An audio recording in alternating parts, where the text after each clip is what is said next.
You're listening to Tranzmission on 4ZZZ, amplifying the trans and gender non-conforming voices of Brisbane and beyond. Hello, you're listening to Tranzmission on 4ZZZ. My name is Ez, I use he, him pronouns, and I've got a jam-packed episode of Tranzmission for you today.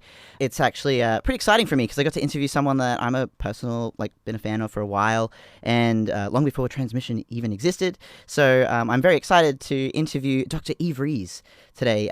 I spoke to them yesterday, so it will be a pre-recorded interview. Yeah, so that's the special stuff for today. But first up, as usual, we have the week in community news and events. There's actually quite a bit going on, so I'm going to jump straight into it.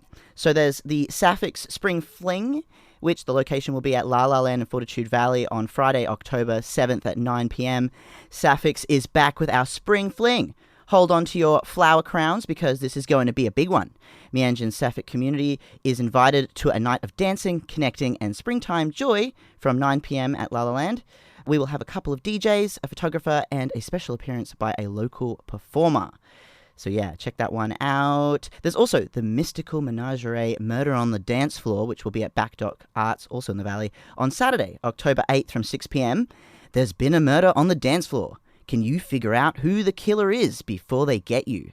Immerse yourself in Brisbane's newest variety show. Experience this Halloween. This murder mystery features a live game narrator collaborating with burlesque, drag, kink, and sideshow performers of the Brisbane Underground. This show will leave you questioning your moral values more than ever before.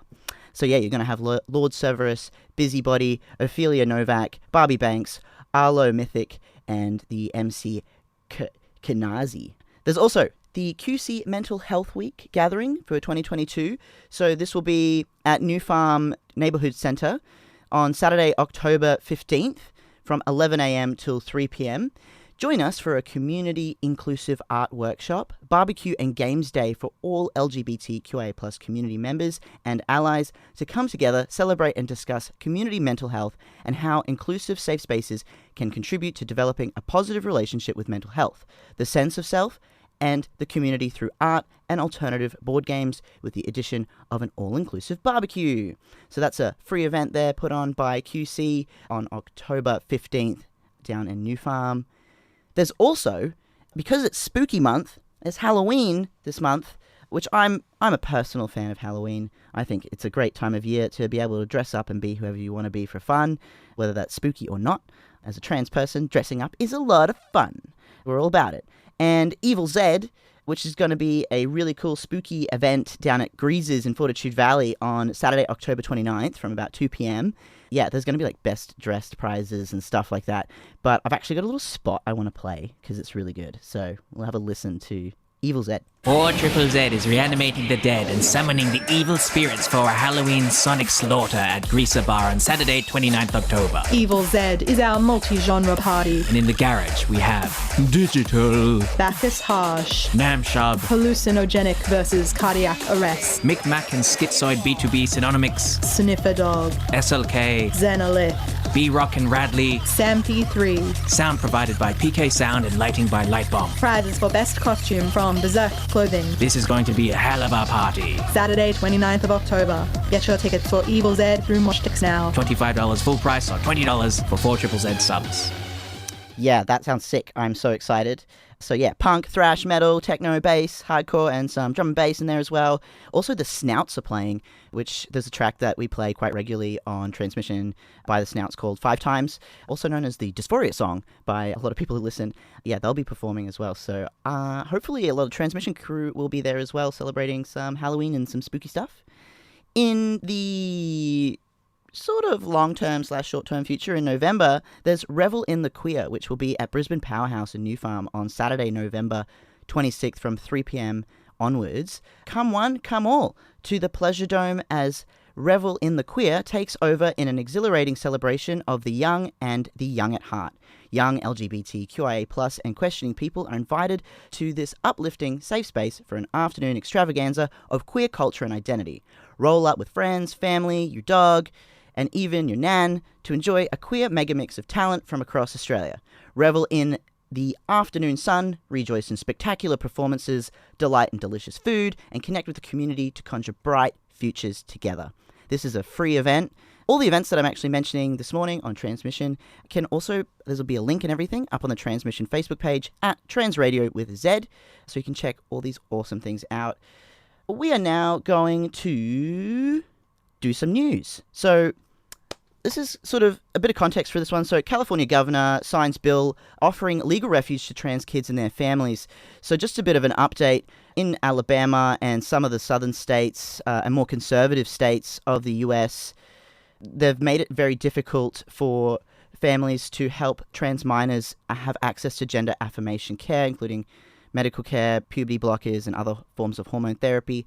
So the governor of California Governor Gavin Newsom signed a bill Thursday that aims to legally protect transgender youths and their parents if they flee conservative states that have restricted access to gender-affirming care.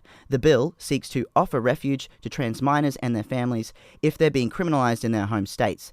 State Senator Scott Wiener, who introduced the bill, said on Twitter after Newsom signed it. Wiener said states like Texas and Alabama are seeking to tear these families apart, referring to efforts in both states to bar parents from providing their trans kids with medical care.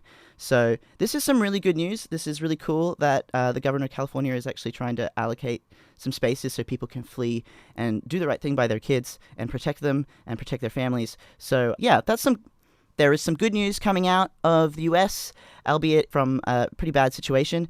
But yeah, I just thought I'd like to share that this morning because it's good to see that there are some progress being made in terms of protecting really vulnerable trans community members, whether that be at home here in Australia or overseas. Yeah, pretty cool stuff. We're now about to go listen to some music. This one here is by Ryan Casada and Rilla Kill, Fake Love. This track does require a language warning, so if you've got sensitive ears, maybe tune out for the next 3 minutes.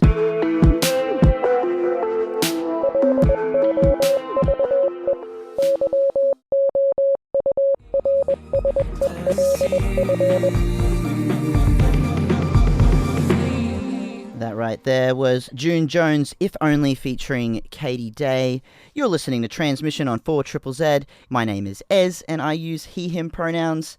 Tranzmission is all about amplifying the voices of the trans and gender non-conforming community of Meanjin and around the world, in Australia, and everywhere, with a priority on only playing trans and gender non-conforming artists. So all the music that you hear will be by trans and gender non-conforming artists, usually, if I can, focusing on local and Australian. Yeah, June Jones is an absolute legend. I had the luxury of meeting her recently, and she's just so cool. So yeah, it's an absolute privilege to play her music on the 4ZZZ airways.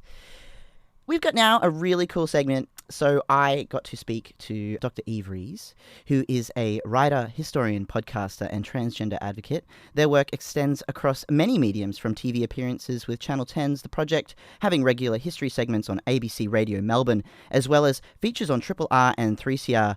Yves uses they/them pronouns, and I got to chat to them yesterday about a new release of theirs. They actually have been co-editing a book called Nothing to Hide, which is Voices of Trans and Gender Diverse Australia. It's fantastic. Actually, I've been flicking through it. I still haven't had a chance to fully read it, but I'm absolutely loving all these different stories that have been collated together. So yeah, without further ado, let's just jump straight into my discussion with Dr. Yves about lots of things, lots of cool things.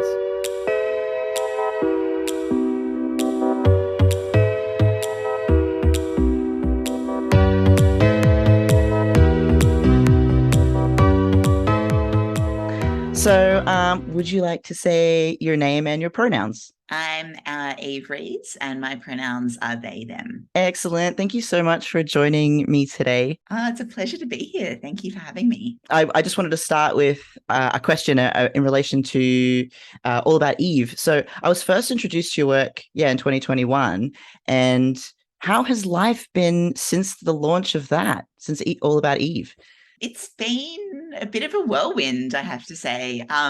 It's one thing to kind of write a book, which is like challenging and hard and amazing in all sorts of ways. But I discovered there's this sort of whole other world that exists on the other side of publishing a book, which is promoting the book, which can be amazing because you get to meet readers and travel to some really cool places around the country and go to lots of writers' festivals. But yeah, it's also like pretty time consuming and tiring at times. I don't think I realized until this last year how much the publishing industry is structured around kind of authors individually promoting their books and kind of getting out and talking to people. So that's been a big part of my last year. I've gone to, writers' festivals, Brisbane, Sydney, Melbourne, Adelaide, Byron Bay, lots of other places, which has been a real honor because, writing a book can be a pretty lonely experience. And I wrote my book largely in lockdown and it was published in lockdown.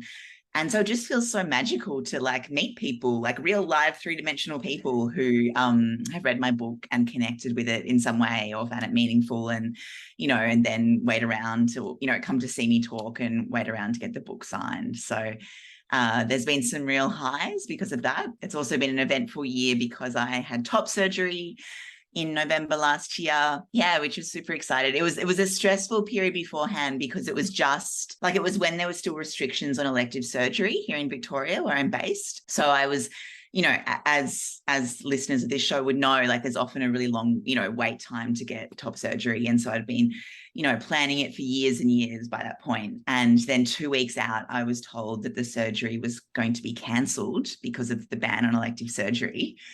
And like I was going to have to wait another 6 months for a rescheduled appointment. So I was, understandably pretty upset and went through this whole kind of grieving process and coming to terms with it.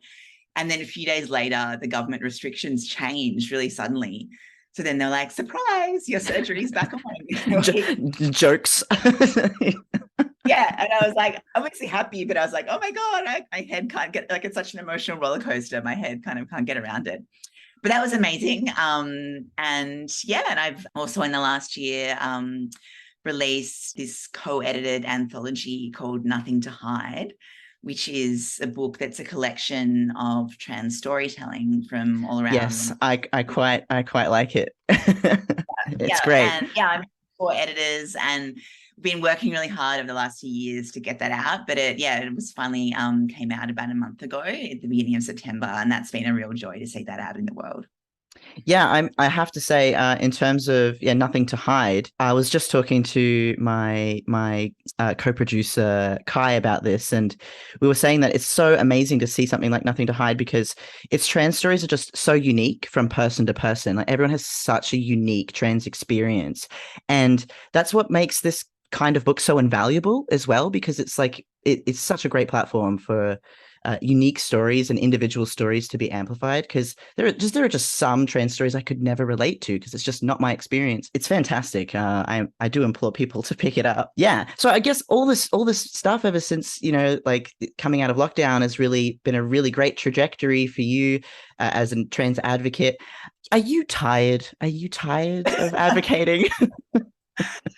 I am pretty tired. Look, I mean, I think what I've learned over the last couple of years is to like be a bit more targeted in where I put my energy. Like as a trans advocate, I really feel like I want to be here for the long haul. And to do that, I need to do it in ways that are sustainable because, we all know the work can be really exhausting and dispiriting. And, if one just spends all your time on Twitter getting angry about like the latest TERF outrage, which I did for some time, that's a pretty surefire recipe to burn out pretty quickly. And I've kind of been inspired in this by an older trans advocate here in Naarm that I've become friendly with called Julie Peters. She's in her 70s now. She's been kind of publicly out as trans and a trans advocate since the early 90s. She was the first person in Australia to stand as like a first trans person to stand as a member of parliament, back with the Democrats in the mid-90s. So she's been doing this stuff for like over 30 years. And she's like really all about, kind of maintaining your energy and sort of stepping back when you need to, knowing that there'll always be another kind of fight or battle. So I suppose for me, that's kind of been about like trying to step away from social media a bit and the immediacy of those like day-to-day outrages, because I've sort of learnt the hard way that they expend a lot of energy, but, you know, writing an angry tweet doesn't actually like change that much in the world. And, you know, and try to focus on, you know, what I think I do best, which is being a writer and a storyteller and advocate. And, you know, that work actually feels much more rewarding. It's, again, if one spends all your time online, it can be easy to feel really dispirited about the persistence of transphobia. But I've found when I speak to like roomfuls of actual people, you know, most actual people are pretty empathetic and open-minded. And like I keep having these conversations with, you know, older women, grandparents who say, like, I've got a non-binary grandchild or a trans grandchild. And it's just really heartening that they like want to learn and they love their grandchild and they want to support them however they can. And, you know, this is all new to them and a bit scary and unsettling in some ways, but like the goodwill is there. And so I suppose that like those human face-to-face interactions I find really nourishing and kind of give me energy rather than just kind of take energy away. It is. It's quite healing, actually, especially in spaces where you're physically meeting people who aren't part or identify with trans community members, or even LGBTQIA plus in general. You know, when they're completely on the outside and when they're actually confronted face to face with a conversation with a trans person, they're like, "Huh, wow, this is a lot less scary than all the media made it out to be, or all the, you know." It's great, and it is healing. I can imagine that being healing. Yeah. And I suppose I sort of recognize that, you know, because of like my various forms of privilege as like a, you know, a white, middle class, university educated person who works at university, like I'm sort of, you know, I'm a kind of palatable trans person that people who I've not been exposed to the queer community, you know, feel kind of relatively comfortable around. So I suppose I try to think of myself as like a bit of a gateway drug.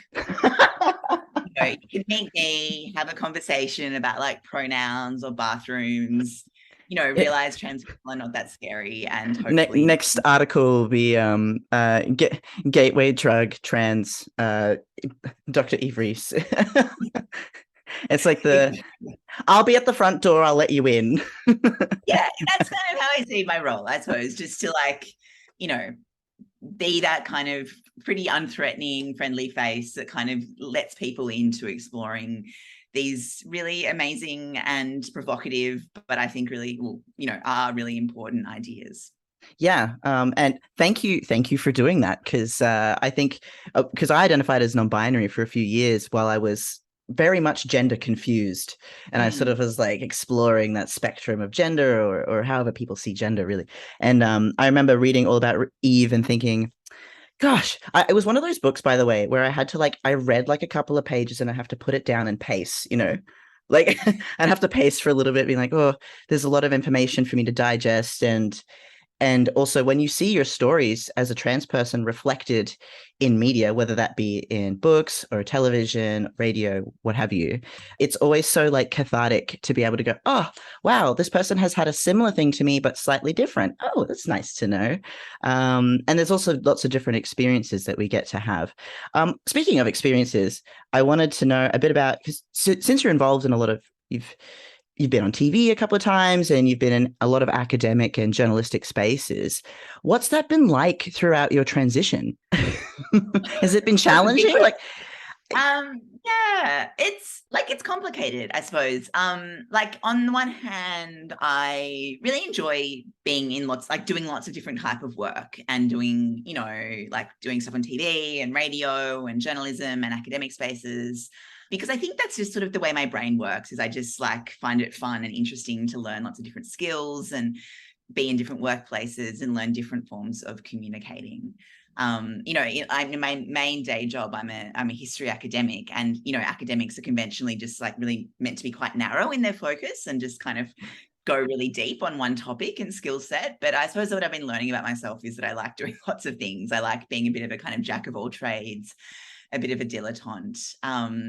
And I think I've got a bit of a repressed drama kid about me. So I quite like the performing element of, you know, radio or TV or public speaking. It can be really fun to do that.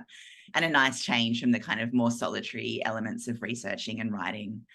But that said, I mean, I suppose it is like complicated to be in public, especially when, I'm like actively transitioning. I've been on testosterone since March 2021, so about 18 months now. And so my body has been changing that whole time.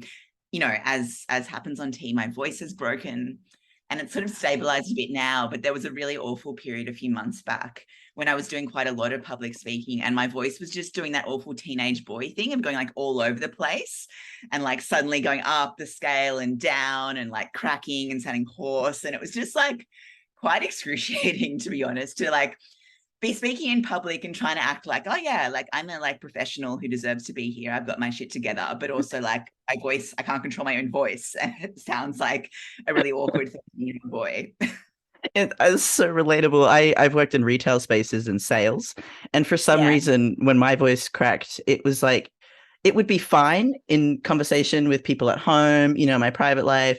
The second I had to be on air, the second I had to talk to someone who I thought was attractive, that's it. My voice decided to just go all over the place. So it's very relatable.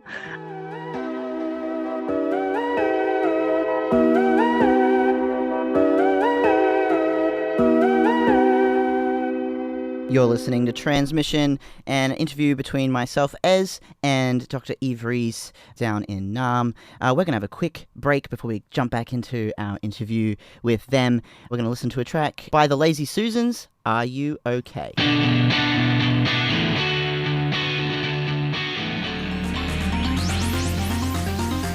Amplifying the voices of the trans and gender non-conforming community of Meanjin, Brisbane and beyond. Tranzmission on 4ZZZ brings you the latest in trans community news, music and events. Every Tuesday from 9am till 10am. Join our team of hosts for an hour of celebrating the unique perspectives of the trans community. Tranzmission, Tuesday mornings from 9am till 10am on 4ZZZ. You're listening to Tranzmission on 4ZZZ, and we're now about to jump back into the second part of an interview with Dr. Yves Rees down in Naarm, who is a writer, historian, podcaster, and transgender advocate. Yves is great. We talk a little bit about some trans history now. Yves uses they, them pronouns. I'm going to hit play.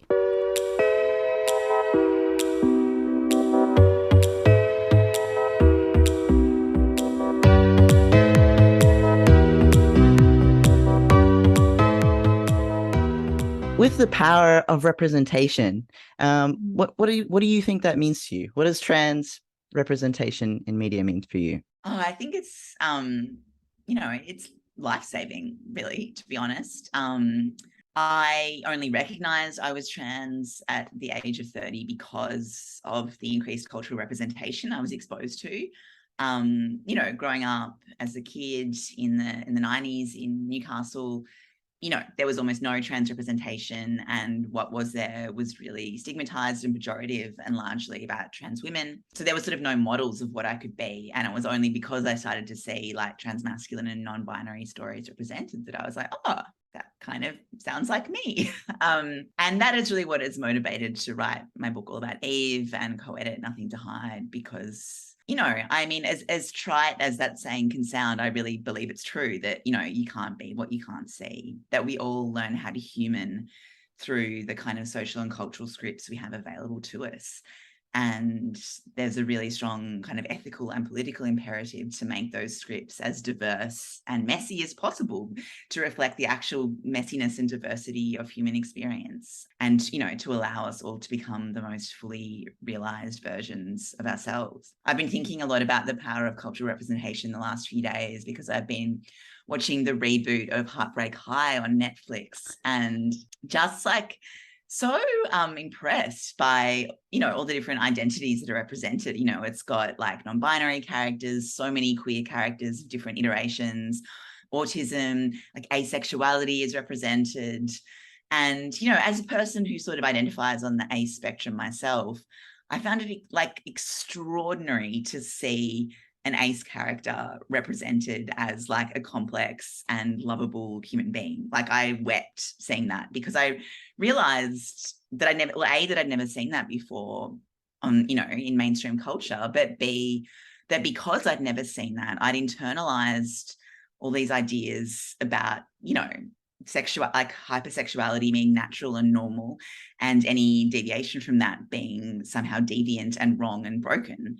And, I had so much kind of internal criticism of myself because I'd never seen asexuality depicted in not even a positive way, but just in a kind of normalized everyday way. We also need to be conscious that, representation alone is not enough. Like, a kind of trans liberation politics also requires legal reforms. It requires, reforms to Medicare, like all sorts of kind of pragmatic structural things about legislation and resources. But that said, I do think cultural representation is a really important kind of initial phase in any liberation project, because it allows people to see themselves and build community, and it also allows allies to emerge and to kind of get on side these broader political changes. You are fantastic. Thank you. I have one final question to ask you. Since it is Trans History Month and you're a trans historian, yeah, do you have any cool piece of historical knowledge to share with any of our trans listeners from any of Australia's trans past, or something that you found particularly interesting through your research endeavours? That's a really good question. I mean, I sort of sometimes feel like a bit of an imposter in this space, because I am trans and I am a historian, but my main historical research doesn't actually focus on trans or even on queer history. So, there are, as a disclaimer, I should say, there are other people out there much, more well-equipped to answer this question than me. You do focus a lot with feminism as well, and feminist history. Yeah. My focus has largely been, history of women and feminism and gender relations in Australia more broadly. Though I think for me, the big kind of thing I find so fascinating is just how much trans history there is kind of hiding in plain sight. Even if you just go to, there's a wonderful resource for Australian history called Trove.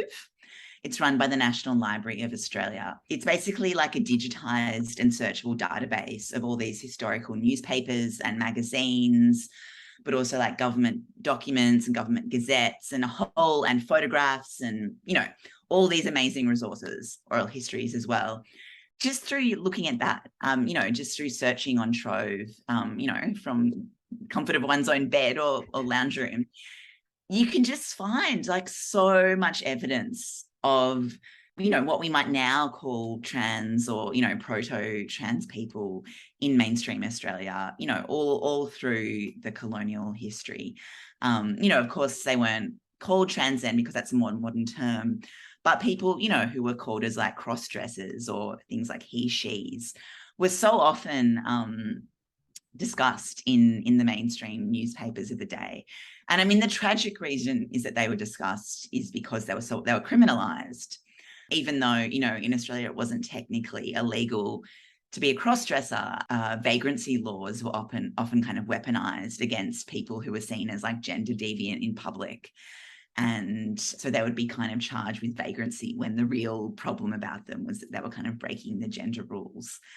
And so it's sort of, it's on one level, it's heartbreaking that that's how we get access to our history, through like people being over-policed essentially. But it's also kind of just exciting that there's so much there that, contrary to what all those kind of contemporary conservatives like to say about, non-binary or trans being like a newfangled woke trend, that there's so much kind of gender diversity throughout Australia's colonial history. And then, of course, if we look beyond that, I mean, there's so much evidence of gender diversity in First Nations cultures around the world, including in the continent we now call Australia. So I suppose, this is a kind of more general comment than a little tidbit, but I think what excites me about trans history is that it makes you realize that the gender binary is kind of the weird anomalous thing. Like if we look at all of human history across time and space, there is so much evidence of gender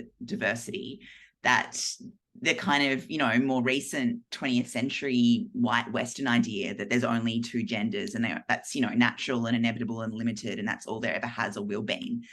That's like the weird blip. That's the weird historical anomaly that has hardly ever been around. And that's really exciting. Thank you so much, Eve, for spending time with me today. And you're excellent. If anyone would like to check out or know anything about Nothing to Hide, I'll put a link up on the Transmission Facebook page at Trans Radio with a Z, and you can check all that out there. Thank you so much for joining me today. Thank you so much for having me. It was a pleasure.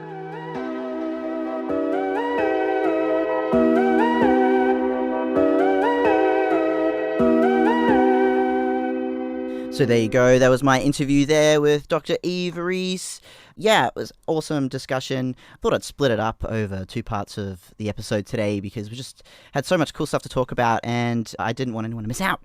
So yeah, the incredible book, Nothing to Hide, Voices of a Trans and Gender Diverse Australia is pretty cool. Actually, I'm going to read like the back blurb because it sort of encompasses a bit about what it is. Nothing to Hide is Australia's first mainstream anthology of trans and gender diverse writing.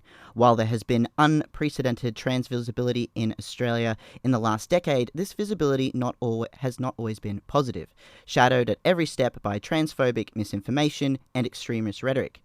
As a counter to the harmful chorus of anti-trans voices, this collection features the work of 32 trans and gender diverse people across the spectrum of age, race, geography, and circumstance. The writers give voice to their communities and tell their own stories on their own terms, showcasing the wealth of creativity within the trans and gender diverse community and providing illuminating insights into the challenges and joys of trans experience. Nothing to Hide is a powerful contribution to Australian literature. I've been flicking through and there's so many different stories from a variety of different backgrounds. Some of them really, really intense. Some of them definitely require some trigger warnings. And some of them are extremely heartwarming. Most of them are heartwarming. And it's just fantastic. So yeah, if you want to check all that sort of stuff out from Dr. Yves Rees, you can head over to the Transmission Facebook page at Trans Radio with Z. Yeah, you're listening to Transmission on 4ZZZ. If you're tuning in right now, we are about to go to some music. This one here is by The Cutaways, a local band, with the Million Tiny Pieces.